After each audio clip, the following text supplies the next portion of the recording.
नमस्कार। YouTube के channel पर आप सभी का स्वागत है।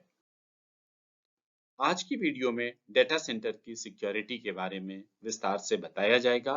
ये बहुत इम्पोर्टेंट टॉपिक है। जब आप इस पूरे वीडियो को देखेंगे तो डेटा सेंटर से रिलेटेड कई बातें आप समझ सकेंगे। सबसे पहला ये कि डाटा सेंटर क्या होता है। दूसरा, डाटा सेंटर्स की सिक्योरिटी क्यों की जाती है। आखिर क्या जरूरत पड़ गई कि डाटा सेंटर्स को सिक्योरिटी दी जाए। तीसरी बात कि डाटा सेंटर्स की सिक्योरिटी कैसे की जाती है। डाटा सेंटर्स की सिक्योरिटी में लेयर्ड सिक्योरिटी का क्या रोल होता है, इसको आप समझ सकेंगे। फिर डाटा सेंटर्स के में इस्तेमाल होने वाले सिक्योरिटी के जो अलग-अलग इक्विपमेंट हैं, अलग-अलग जो तरीके हैं, उनके बारे में भी आप जान सकेंगे। फिर आखिरी में आप ये समझ पाएंगे कि अगर डाटा सेंटर्स के सिक्योरिटी को लेकर आपका कोई इंटरव्यू होता है तो आप कैसे सवाल जवाब दे पाएंगे, इसके बारे में भी समझ पाएंगे। तो कुल मिलाकर यह वीडियो बहुत ही रोचक होने वाला है। आप इसे ध्यान से देखें, शुरू से लेकर आखिरी तक देखें, ये काफी यूजफुल होगा। सबसे पहले ये जानते हैं कि डाटा सेंटर्स होता क्या है। डाटा सेंटर्स बेसिकली एक पक्के बिल्डिंग में एक वो जगह होती है जहां पर डिजिटल डाटा को स्टोर किया जाता है। यहाँ पर डेटा के प्रोसेसिंग के लिए सर्वर लगाया जाता है। डेटा को एक जगह से दूसरी जगह ट्रांसफर करने के लिए जो जरूरी इक्विपमेंट्स होते हैं, उन सबको रखा जाता है। इस डेटा में किसी तरह के वायरस या कोई खतरा न पहुंचे, उन सबको ध्यान में रखते हुए भी इक्विपमेंट्स लगाए जाते हैं। तो कुल मिलाकर जो डिजिटल डाटा सेंटर है, एक बड़ी सी बिल्डिंग में वैसी जगह होती है जहां पर डिजिटल डाटा को सेफली सिक्योर तरीके से रखा जाता है। जहां तक भारतवर्ष की बात है तो डेटा सेंटर के मामले में भारत अभी पीछे है दुनिया के में। फिर भी लगातार भारत में संख्या बढ़ती जा रही है और एक आकलन के हिसाब से अगले 1.5-2 सालों में 45 नए डाटा सेंटर्स बनने जा रहे हैं। और ये डाटा सेंटर्स खास करके मुंबई, चेन्नई, हैदराबाद, दिल्ली एनसीआर, इन सब जगहों में खास तौर पर ये डिजिटल सेंटर्स, डाटा सेंटर्स आने वाले हैं। ऐसे में डाटा सेंटर्स की सिक्योरिटी में जो रोजगार है, जो एम्प्लॉयमेंट है, उसकी भी संख्या बढ़ने वाली है। तो ऐसे में सिक्योरिटी प्रोफेशनल के लिए जरूरी हो जाता है कि वो समझें कि डाटा सेंटर क्या होता है, डाटा सेंटर की सिक्योरिटी कैसे की जाती है। अगर हम इस तरह की जानकारी अच्छे तरीके से रखते हैं तो हमें ज्यादा से ज्यादा एम्प्लॉयमेंट में फायदा मिल सकता है। डाटा सेंटर्स को अच्छे सिक्योरिटी प्रोफेशनल मिल सकते हैं। अब हम ये जानते हैं कि डाटा सेंटर्स की सिक्योरिटी क्यों की जाती है। आखिर डाटा सेंटर को सिक्योरिटी देने की जरूरत क्यों पड़ती है। तो सबसे पहला तो कारण ये है कि आज की दुनिया डिजिटल है, डेटा पर आधारित है। ऐसे में डेटा एक बहुत क्रिटिकल, बहुत ही कीमती रिसोर्स बन गया है। तो डेटा की सिक्योरिटी जरूरी हो जाती है। दूसरा, डेटा की पूरी प्रोसेसिंग के लिए जो इक्विपमेंट इस्तेमाल में लाया जाता है वो बहुत महंगा होता है, तो उनको भी सिक्योर करना जरूरी हो जाता है। तीसरी बात कि पूरी दुनिया में छोटी जगह, बड़ी जगह, कोई भी जगह हो, उन सब की अर्थव्यवस्था के लिए डेटा बहुत इंपॉर्टेंट है। इसके बिना अर्थव्यवस्था आज की चल नहीं पाएगी। तो ऐसे में डेटा सेंटर्स को सिक्योर करना जरूरी हो गया है। फिर इसके बाद एक ये है कि गवर्नमेंट के तरफ से भी ये बताया गया है कि डेटा सेंटर की सिक्योरिटी जरूरी है। ये एक स्टैट्यूटरी कंप्लायंस है। तो इन सब कारणों से कुल मिलाकर डाटा सेंटर्स की सिक्योरिटी देना जरूरी है। अब हम ये आते हैं कि डेटा सेंटर्स की सिक्योरिटी कैसे की जाती है, कौन से स्टेजेस को हम पालन करते हैं। अगर इसको संक्षेप में समझें तो सबसे पहले यही है कि पहला स्टेज है डिटर करना, यानी कि साइट पर जितने भी सिक्योरिटी अरेंजमेंट्स है उनको लागू करना, ताकि किसी भी तरह के खतरे की संभावना को रोका जा सके। दूसरा, अगर किसी तरह से कोई खतरा हो ही जाए तो उस खतरे की पहचान करना भी डाटा सेंटर्स के सिक्योरिटी टीम की जिम्मेवारी है। तीसरी बात कि अगर आपने सिक्योरिटी पर कोई खतरा पहुंचा है, ऐसे में क्रिटिकल एसेट पर नुकसान हो सकता है, पर इस क्रिटिकल एसेट पर नुकसान बहुत देर से हो न हो, इसकी पूरी कोशिश की जानी चाहिए। और इस पूरी कोशिश की जाने के लिए जरूरी है कि सिक्योरिटी टीम एक्टिव तरीके से रिस्पॉन्ड करे। जरूरत पड़े तो उस साइट पे जितने दूसरे अन्य जरूरी लोग हैं उन सबको भी शामिल करके डेटा सेंटर्स को सिक्योर करें।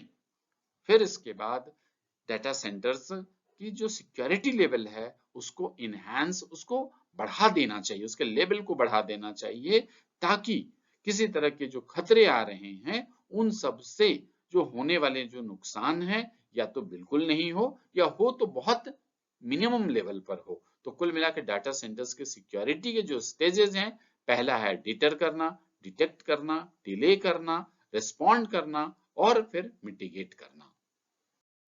चूंकि आपने देखा कि डेटा सेंटर एक बहुत कॉम्प्लिकेटेड जगह है, बहुत जरूरी, बहुत क्रिटिकल जगह है, इसीलिए इसके सिक्योरिटी के लिए मल्टी लेयर्ड सिक्योरिटी का अरेंजमेंट किया जाता है। मल्टी लेयर्ड सिक्योरिटी का मतलब ये होता है कि किसी भी साइट की जो सिक्योरिटी है उसका केवल एक लेयर नहीं होगा, उसके कई लेयर्स होंगे, जिसका पर्पस ये होगा कि अगर एक लेयर ब्रीच हो जाए या टूट जाए, नुकसान उसका हो जाए, तो दूसरा लेयर मौजूद हो जो कि उस पूरे साइट को सिक्योर करके रख सके। उस साइट के जो क्रिटिकल पार्ट है, जो उसका इंपॉर्टेंट पार्ट है, उस फैसिलिटी का जो इंपॉर्टेंट पार्ट है, उसको सिक्योर करके रख सके। तो इसलिए जो क्रिटिकल इंस्टॉलेशंस होते हैं, जो डेटा सेंटर्स हो गए, इन सब के लिए मल्टी लेयर्ड सिक्योरिटी का अरेंजमेंट किया जाता है। अब हम ये देखते हैं कि मल्टी लेयर्ड सिक्योरिटी के कौन-कौन से पार्ट्स होते हैं, कौन-कौन से लेयर्स होते हैं। तो डेटा सेंटर्स के मामले में हम कुल मिलाकर 4 लेयर्स पर हम ज्यादा फोकस करते हैं। सबसे पहला है आउटर वॉल सिक्योरिटी, दूसरा है एक्सेस कंट्रोल सिस्टम, तीसरा है इलेक्ट्रॉनिक सर्विलेंस सिस्टम और चौथा है deployment of trained security persons. अब हम इन चारों के बारे में एक एक करके विस्तार से डिटेल में समझते हैं। सबसे पहला है मल्टी लेयर्ड सिक्योरिटी का पार्ट आउटर वॉल सिक्योरिटी, यानी कि जिस बिल्डिंग के अंदर डेटा सेंटर्स है उसके चारों तरफ बाउंड्री वॉल पेरीमीटर फेंसिंग होता है। उस पेरीमीटर फेंसिंग में आमतौर पे पक्का वॉल होता है, पक्का वॉल के ऊपर कंसर्टेना कॉइल, बावर्ड वायर, इस तरह के फेंसिंग किए हुए होते हैं और उसके ऊपर सीसीटीवी कैमरा लगे होते हैं बाहर की तरफ, जिसका पर्पस ये होता है कि अगर बाहर की तरफ से कोई इंट्रूडर्स, कोई बदमाशी करने के, चोरी करने के, तोड़फोड़ के इरादे से अगर कोई आ रहा हो तो उसको पहले ही डिटेक्ट कर ले। फिर उसके बाद पेरीमीटर पे या बाउंड्री वॉल पर सिक्योरिटी पोस्ट भी लगाए जाते हैं। फिर इसके बाद अलार्म सिस्टम भी लगाया जाता है, ताकि अगर किसी तरह का कोई संदिग्ध मूवमेंट हो रहा हो, कोई अननेसेसरली हमारे बाउंड्री वॉल की तरफ आ रहा हो जिसका कोई मतलब नहीं है, तो ऐसे में अलार्म सिस्टम भी बच जाता है। और कुल मिलाकर आउटर वॉल सिक्योरिटी का पर्पस क्या होता है कि अनऑथराइज्ड एंट्री को रोक देना, कि कोई भी आदमी जो गैर जरूरी तरीके से बिना परमिशन के आने की कोशिश करता है तो उसको रोक दिया जाता है। दूसरी बात, एक्सेस कंट्रोल सिस्टम। आमतौर पर बाउंड्री वॉल हो गया, बाउंड्री वॉल के बाद उसके इन गेट, आउट गेट, अलग अलग तरह के गेट हो सकते हैं। तो उस गेट से लोगों के जो आने जाने का, लोगों की गाड़ियों के आने जाने का है, उसका पूरा ऑथराइज्ड तरीके से मूवमेंट को चेक किया जाता है। उसमें हमेशा एक्सेस कंट्रोल सिस्टम के जरिए ये इंश्योर किया जाता है कि डेटा सेंटर में उसके किसी खास भाग में या पूरे डेटा सेंटर्स में अगर कोई जाना चाहता है तो ऑथराइज्ड तरीके से ही जा सकता है। ऑथराइज्ड तरीके से जाने का कहने का क्या मतलब है कि अगर किसी व्यक्ति को, जैसे मान लिया जाए आईटी मैनेजर है, उनका परमिशन है कि वो पूरे डेटा सेंटर में कहीं भी जा सकते हैं, तो उनके जो परमिशन होंगे वो कहीं भी जा सकते हैं। अगर कोई ऐसा हो, मान लिया कोई हाउसकीपर है, उसके लिए ये तय केवल किया गया है कि ग्राउंड फ्लोर पर ही जाएगा, तो ठीक है, उसका जो एक्सेस रहेगा वो केवल ग्राउंड फ्लोर तक ही रहेगा। ऐसे में फायदा ये होता है कि डेटा सेंटर को फिजिकली नुकसान पहुंचाने की जो कोशिश की जाती है उस पर कंट्रोल किया जाता है। एक्सेस कंट्रोल सिस्टम के लिए जैसे मान लिया जाए कि मेन गेट है, मेन गेट से बाहर कुछ हम रोकने के तरीके अपनाते हैं, जैसे कि हम बैरियर्स लगाते हैं, बूम बैरियर्स लग जाता है, बैगेज स्कैनर लगाते हैं, HHMD लगा देते हैं, स्पीड ब्रेकर्स लगा देते हैं एक्सेस कंट्रोल जो मेन गेट का एक्सेस कंट्रोल है वहां पे, ताकि अगर इस तरह की कोई गाड़ी आ रही है, कोई लोग आ रहे हैं तो उनको चेक किया जा सके। एक्सेस कंट्रोल सिस्टम का एक खास चीज है बैज रीडर सिस्टम, यानी कि जो कार्ड वाला सिस्टम होता है कि जैसे मान लिया जाए कि मैं ऑथराइज्ड हूं तो मुझे कार्ड दिया जाएगा और उस कार्ड की बेसिस पे हम डेटा सेंटर में जा सकते हैं। पर इस सिक्योरिटी को और अधिक बढ़ाने के लिए डेटा डबल ऑथेंटिकेशन सिस्टम बनाया जा रहा है। यानी कि जैसे मेरे पास अगर कोई बैज है, कार्ड है, रीडर कार्ड है, तो उस रीडर कार्ड को केवल दिखाने से, मशीन के दिखाने से एक्सेस कंट्रोल का जो गेट है वो नहीं खुलेगा। साथ में क्या है कि कुछ पासवर्ड पिन दिया हुआ रहता है, या कई जगह पे फेस आइडेंटिफिकेशन का रहता है, रेटिना स्कैनर्स लगे हुए रहते हैं, फिंगरप्रिंट का सिस्टम रहता है, यानी कि कार्ड भी दिखाना पड़ेगा और फिंगर से प्रिंट करना पड़ेगा, या या ऐसे भी कह सकते हैं कि कार्ड भी दिखाना पड़ेगा और साथ में उसमें जो कोड पास कोड है 4 डिजिट का या जितने भी डिजिट का हो सकता है उन सबको भी उस मशीन में डालना पड़ेगा, तब जाके एक्सेस कंट्रोल सिस्टम का दरवाजा खुलेगा और ऑथराइज्ड आदमी जा सकता है। एक और आजकल सिस्टम ये है कि जहां पर भी इस तरह के जो सिस्टम लगे हुए होते हैं वहां पर वीडियो सर्विलेंस, सीसीटीवी कैमरा का भी सिस्टम जरूर लगाते हैं। उसका पर्पस ये होता है कि जितने भी लोग आ रहे हैं, जा रहे हैं, सबका वीडियो बन जाए, कि किसी भी तरह से कोई अगर कोई दुर्घटना घटती है, कोई इंसिडेंट होता है, तो वैसे में वो कैमरे में जो फुटेज है उससे हम पूरे मामले की अच्छे तरीके से जांच पड़ताल कर सकते हैं। एक और चीज एक्सेस कंट्रोल सिस्टम है कि सरप्राइज चेकिंग भी जरूरी है। सरप्राइज चेक्स से क्या मतलब है, जैसे मान लिया जाए कि किसी भी आदमी को किसी खास एरिया में जाने का परमिशन मिला हुआ है और जब आप उसको चेक करें तो उसका कार्ड जो उसके पास है, कार्ड को आप चेक कर सकते हैं कि उस आदमी के पास उसी एरिया का कार्ड है या कहीं से उसने किसी तरह से कोई अरेंज करके किसी दूसरे का कार्ड लेके तो नहीं अनऑथराइज्ड तरीके से जाने की कोशिश करा। तो क्रॉस चेक करना, सरप्राइज चेक करना भी अच्छा होता है।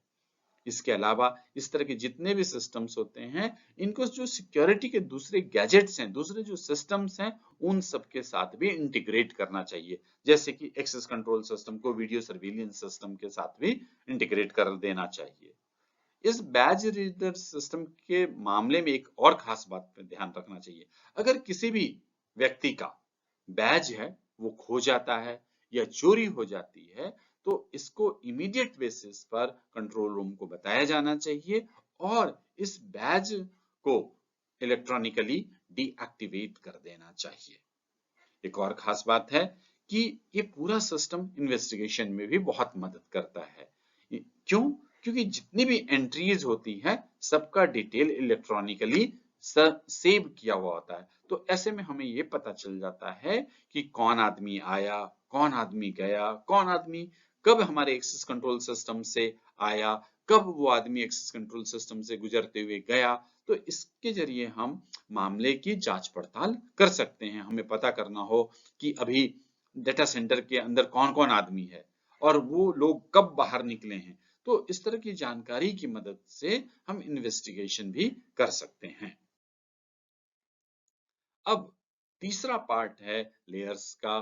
जो मल्टी सिक्योरिटी जो लेयर्स है उसका एक तीसरा खास डायमेंशन है इलेक्ट्रॉनिक सर्विलियंस सिस्टम। इसको बेसिकली पूरे डेटा सेंटर की आंख बोलते हैं, ये बहुत इंपॉर्टेंट है। इस इलेक्ट्रॉनिक सर्विलियंस सिस्टम में कई अलग अलग सिस्टम्स को इंटीग्रेट किया जाता है, आपस में जोड़ा जाता है। तो सबसे पहले है इसका सीसीटीवी कैमरा। सीसीटीवी कैमरा पूरे सर्विलियंस सिस्टम का बैकबोन है। ये डेटा सेंटर के अंदर बाहर जहां भी जरूरत महसूस हो उन सभी जगह पे लगाया जाता है।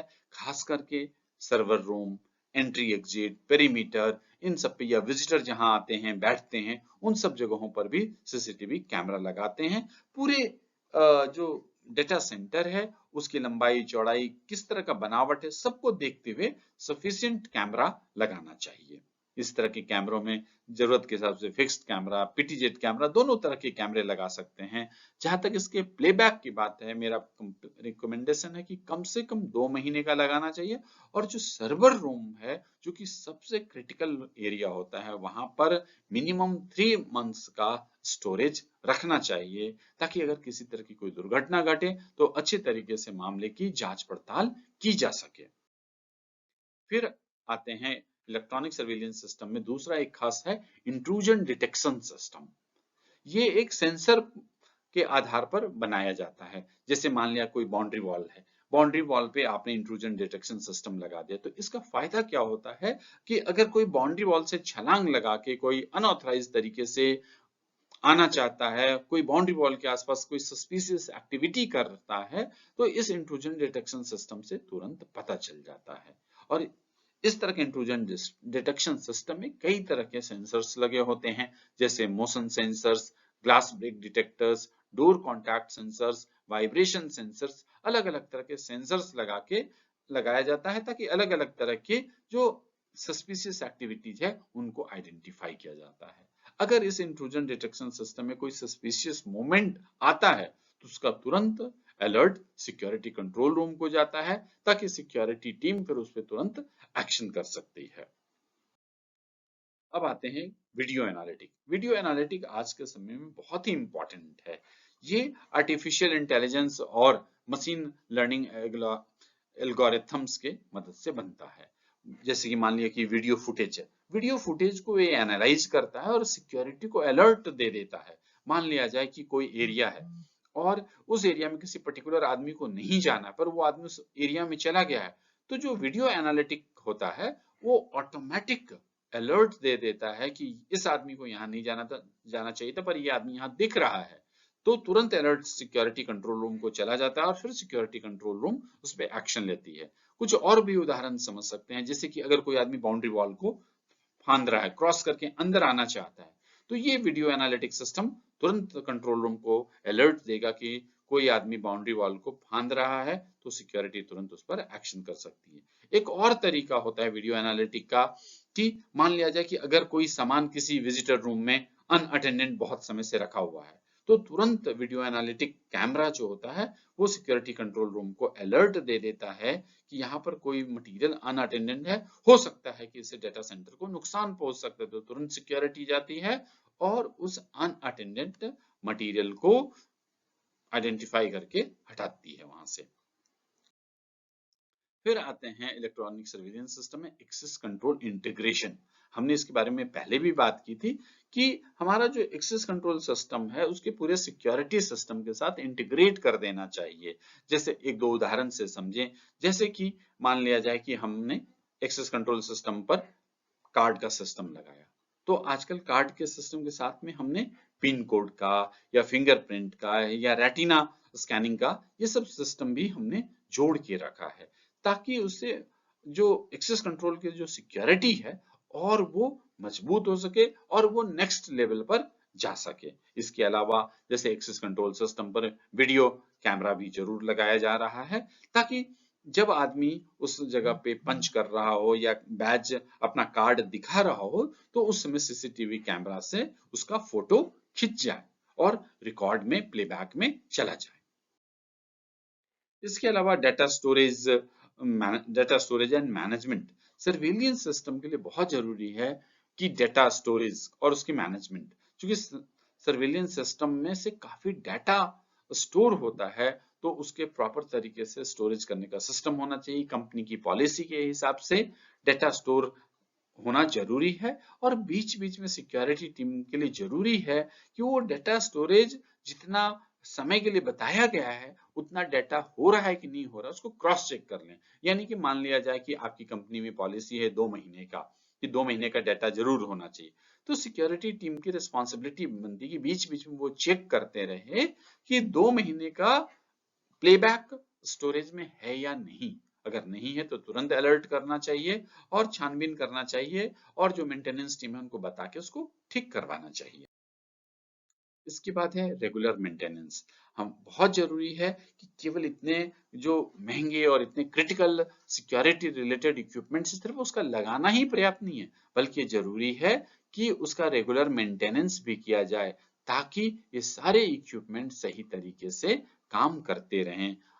जैसे कि कैमरे के मामले में खास करके camera lens cleaning, field of view की चेकिंग, सेंसर सही तरीके से काम कर रहा है कि नहीं, इन सब चीजों को लगातार चेक करते रहना चाहिए, एक पीरियोडिक बेसिस पर चेक करना चाहिए। आमतौर पे यही होता है कि इस तरह की चीजों के लिए हम किसी अच्छी एजेंसी को कॉन्ट्रैक्ट या एएमसी दे के रखते हैं ताकि वो पीरियोडिकली इसका रेगुलर मेंटेनेंस करते रहें और हमारा पूरा सिक्योरिटी गैजेट्स है, इलेक्ट्रॉनिक सर्विलेंस सिस्टम है, वो सही तरीके से काम करता रहे।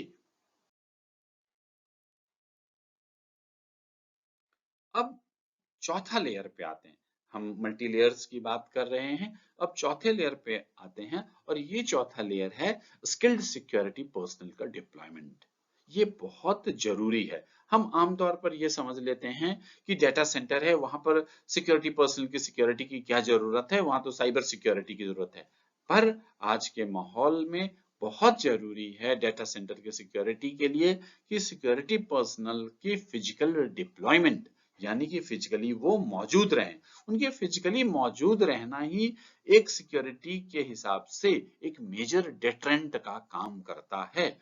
बाकी तो जो सिक्योरिटी रहते हैं वो सिक्योरिटी वो साइट को लगातार मॉनिटर करते रहते हैं, एक्सेस पॉइंट को कंट्रोल करते हैं, दुर्घटना घटने पर रिस्पॉन्ड करते हैं, सिक्योरिटी अलर्ट आने पर तुरंत एक्शन करते हैं।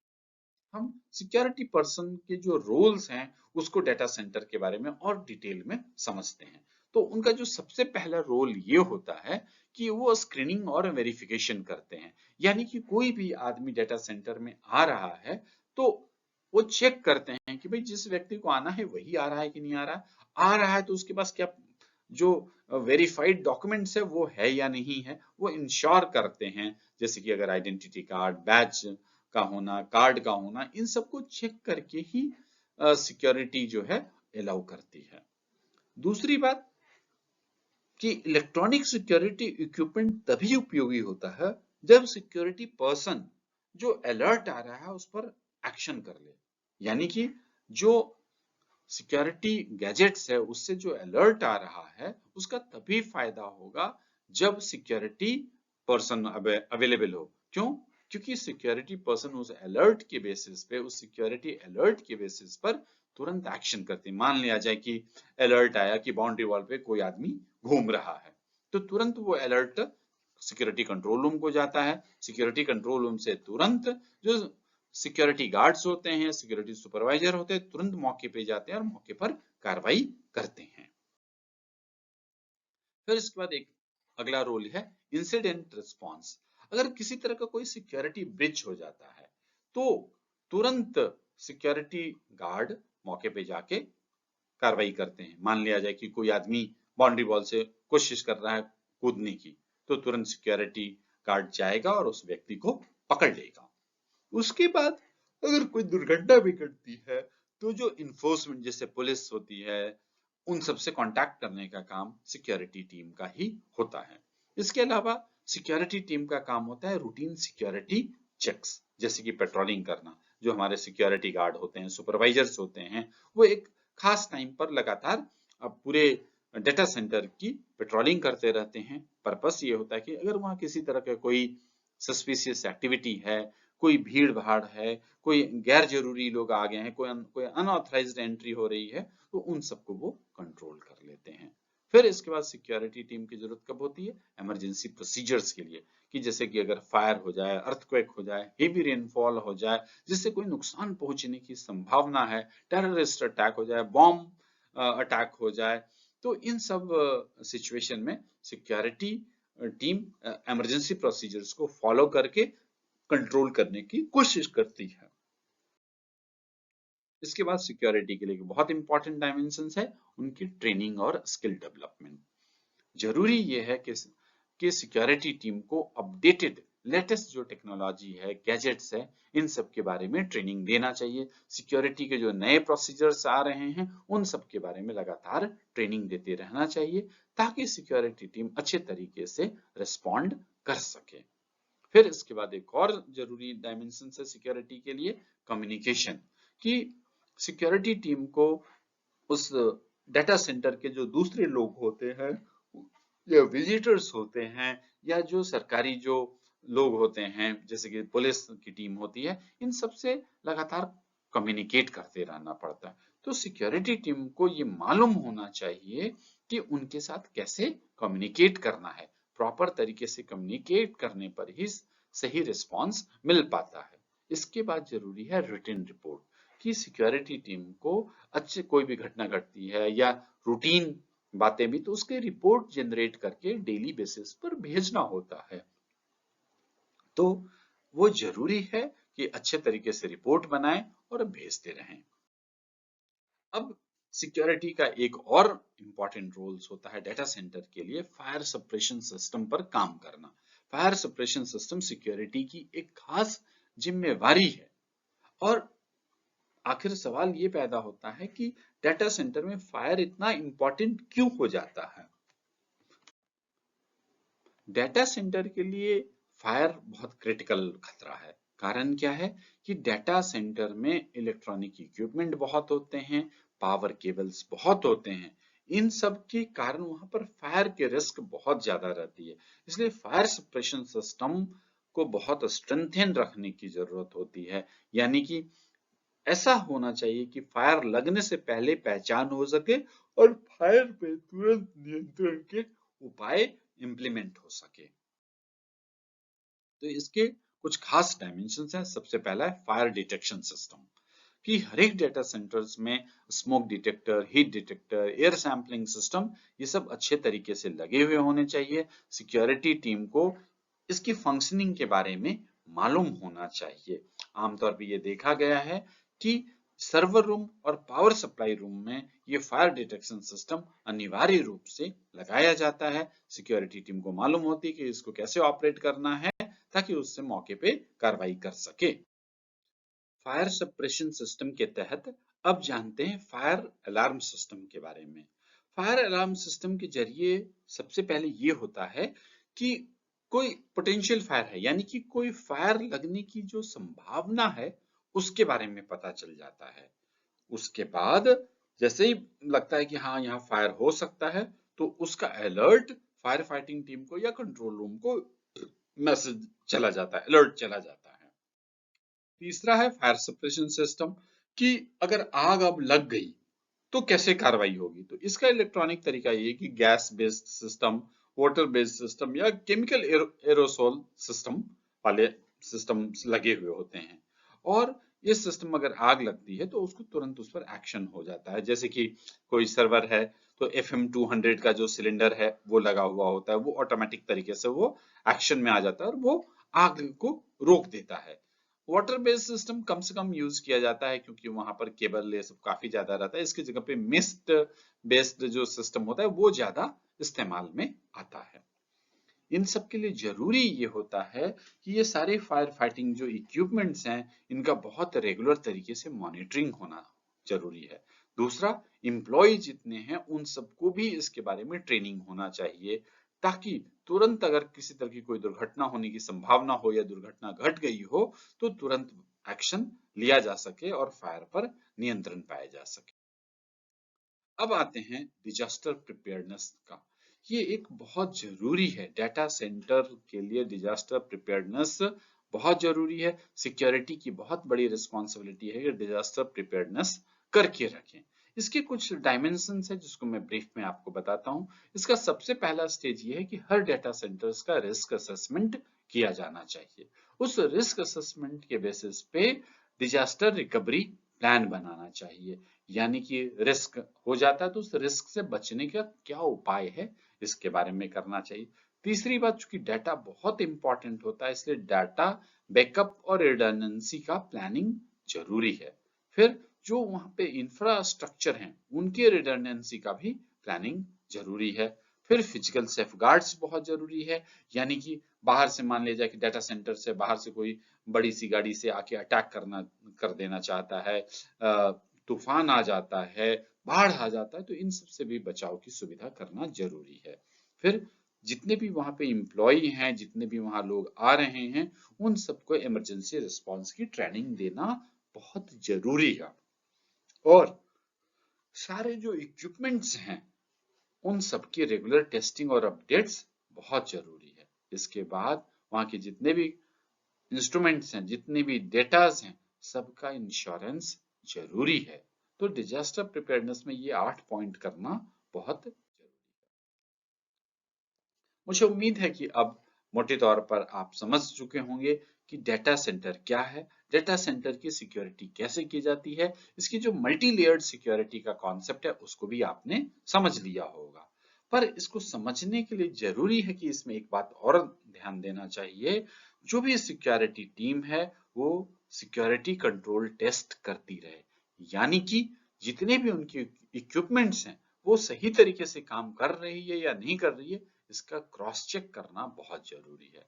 इसके अलावा मॉक ड्रिल्स बहुत जरूरी है कि सेफ्टी और सिक्योरिटी रिलेटेड जो थ्रेट्स हैं उसके अगेंस्ट तैयारी के लिए जरूरी है कि एक पीरियोडिक टेबल पे पीरियोडिकली 2 महीने या 3 महीने पे हमेशा मॉक ड्रिल करते रहना चाहिए, और इसमें ज्यादा से ज्यादा एम्प्लॉयज का पार्टिसिपेशन करना चाहिए, ताकि कोई भी घटना घटे तो बहुत फास्ट तरीके से रिकवरी कर सकें।